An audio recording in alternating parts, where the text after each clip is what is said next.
Hello everyone, it's Iveoma, your guide to Africa, and today I'm going to be sharing with you guys the purpose of my channel. And I love that I'm sharing it with you on October 1st, which is Nigerian Independence Day. Please make sure to thumbs up, subscribe, comment below. Those are amazing ways to support my channel. Thank you. Today is October 1st, 2020.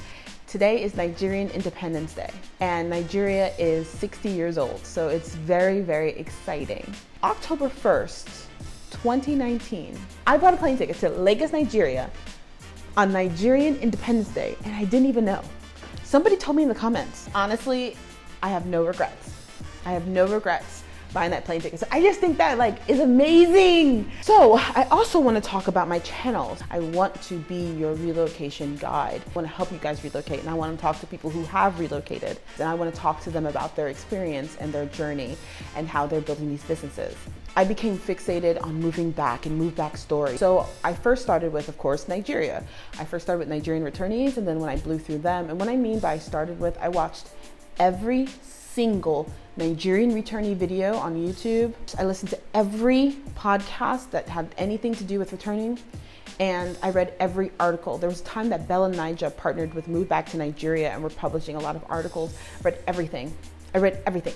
I listened to it. I consumed it because I was obsessed. And then when I blew through all the Nigeria returnee stories, I expanded to all of Africa. So anybody returning to an African country, I watched your video. Even if you only had 3 views on your video, one of those views was mine. I watched everybody's. When I blew through Africa, then I kind of expanded to anyone moving to a developing nation or like a rougher country, right? So I was watching people relocate back to Russia, Turkey. I was watching people relocate to Colombia, Panama, Trinidad, Tobago. I was watching people relocate to India. People were creating Google jobs in California and moved back to India. I was like, wow, what? There's a movement going on. A lot of people are relocating back to their countries. So when I moved back, I thought, you got this. You got this. What? You watched everything, Iveoma. You did everything. Then I came here and I was shocked. And then I started thinking about, why was I so shocked by everything? Everything surprised me. Everything surprised me. From getting my apartment together shocked me. Really did. Do you know why it shocked me? Because nobody online was talking about it. Like, hey, when you get an apartment, you have to fumigate. You do it, girl. Nobody else does. You do it. Since I've moved back, haven't you guys noticed it's like information overload? It's like information this, how to do this, how to do that, how to do this, how to do that. Why am I doing that? The reason is because I was so shocked by all the things I had to learn, even though I did consume a lot of returnee content and Nigerian content, period. It wasn't just returnees, anything to do with Nigeria. That is why I do certain videos. So you won't be shocked when you come. You know what I did? I rewatched some videos that I saved. So some videos I just loved and I saved them. And I realized a lot of the information I was taking in was inspirational, aspirational content. It was not informational content. And 2, I noticed a lot of people online didn't have the same story I had. So 1, a lot of the people you watch are rich. They're really rich.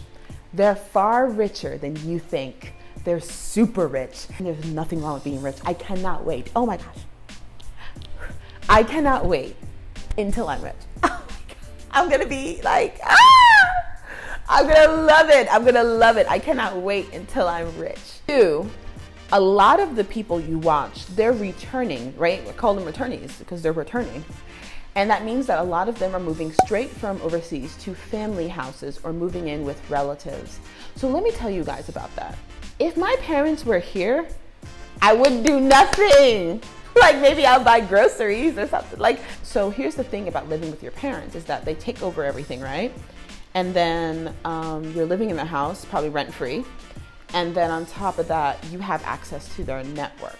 If your car breaks down or if you need certain things, you go to your parents and you just ask them. And this goes the same for your relatives, right? If you move in with auntie and uncle, they're gonna take very good care of you.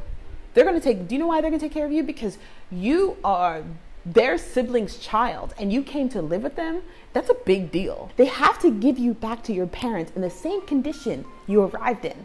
That's a big deal. Or there's gonna be family meetings on top of family meetings about how irresponsible auntie and uncle are. A lot of people, when they go down the parent route or auntie and uncle route, your freedom is restricted. Let's be real. They're gonna be asking you, what are you doing? Where are you going? Why do you need the car? What's going on? 3, you return back with a job. A lot of these people who return back with jobs, you are good. Let me tell you why. Because if you're gonna get an expat job, your house is covered, you have a car, you have access to a driver, you have access to a cook, you have the cleaners, everybody, And then on top of that, you're gonna have access to your job's network, right? They're gonna make sure that you are very comfortable because remember, this is Nigeria. Nigerians are very hospitable people. I'm gonna say a lot of Africans in general are hospitable people. You're gonna have access to their network, and then on top of that, you're going to probably be working with Nigerians, right? You have access to their network, you have access to your job's network. What's the issue? Or 4, many of the people I watched were married. Here's the thing about being married. Your spouse who's Nigerian is going to take care of you. If you're a woman married to a Nigerian man, here's the thing about patriarchy in Nigeria.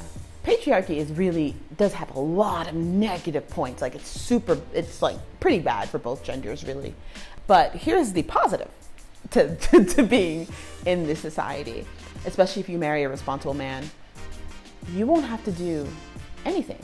Leave that Miss Independent stuff overseas. You're back in your own country now. You can be yourself. So you don't have to be this super strong person all of the time. So do you know what that does to you? That's going to give you time to learn the environment, do this, do that, wander around, look beautiful, go to restaurants, do all this stuff because your husband is going to assume that you know nothing, which you kind of don't, right? And going to treat you like a slow baby, a moo pikin. I cannot wait to be married.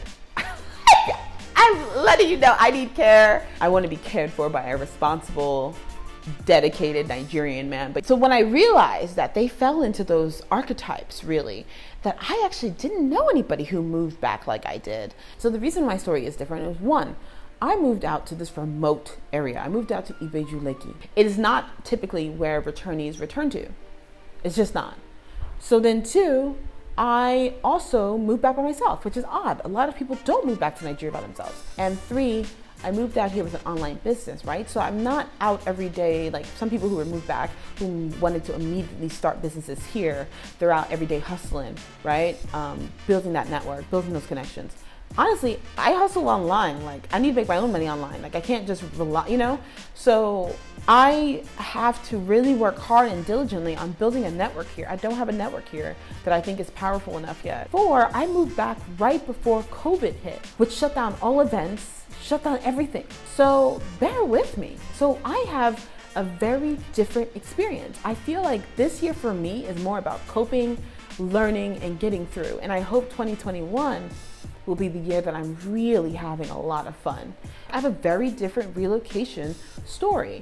So my story, to be honest, how I live is more similar to the normal Nigerian. I don't live an expat life. I don't even live in an expat area. To be honest, I didn't do a lot of fun stuff this year. I just didn't. I mean, I had fun before COVID. Now I'm trying to go out and have fun again, but now I'm a little bit tired, right? Because I've been here for a while. Like, it's not like when I first came back, somebody invited me out to an event, right? And it was like really late at night and I really wanted to go, but that road is really bad. And I get scared driving it at night. I do, I get scared driving it at night. I don't like driving on that very bad road at night and I'm coming a very far distance. Then I was like, okay, so let me just see if I can get a hotel for the night. But isn't that crazy? So every time I want to go out and have fun, I have to stay in a hotel because I'm scared to drive the roads at night? Haba, that's very bad. So I'm not trying to degrade Nigeria. What I am here is to tell you guys the truth, and I'm going to show you the truth of my experience. I don't like going to events in Lekki Phase 1 because of that road, and I'm gonna show it. I'm really gonna start giving you guys what you guys want. You know, a lot of people are interested in investing in Ibeju. I live here. I'm gonna show you guys this. I'm gonna show you, and then I'm gonna show you how to buy land. I'm gonna show you guys all of these things. So the light just turned off. Life here, yeah. Because I thought it was so funny.